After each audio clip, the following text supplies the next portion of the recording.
Good morning. It's Saturday, January 23rd.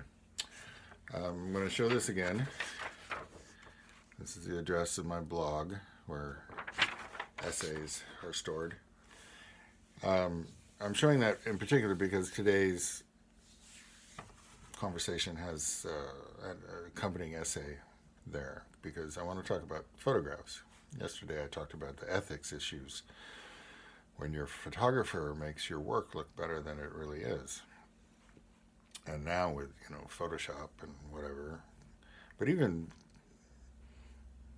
in the old days, I once caught one of my professors, Chuck, you know, putting some oil on one of his sculptures to make it look a little shinier for the photograph, uh, bring out the colors better.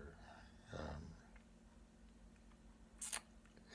it's a problem, But the greater problem is that we deal in three-dimensional objects that have weight and balance and backsides and so forth, and we get judged on photographs.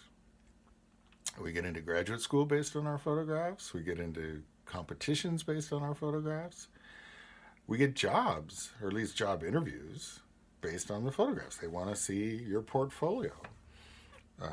Or even deadlier, they want to see a portfolio of work done by your former students. Jesus, the ethics issues involved with that, I can't even begin to describe.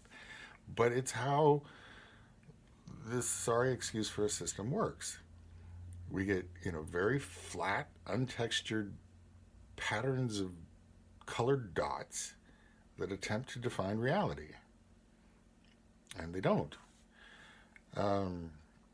There was a wood fire conference where we were, arguing about what constituted a folk potter.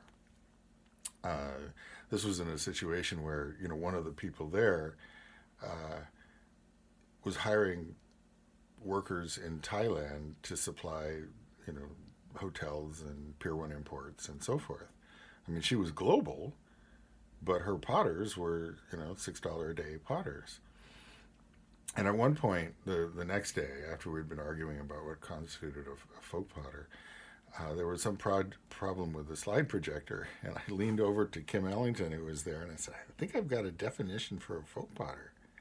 And he was curious. He said, "Yeah, what?" It says, "A folk potter doesn't need to know anything about slide projectors or photographs.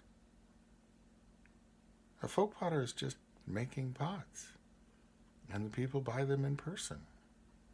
No photographs needed." Have a good day.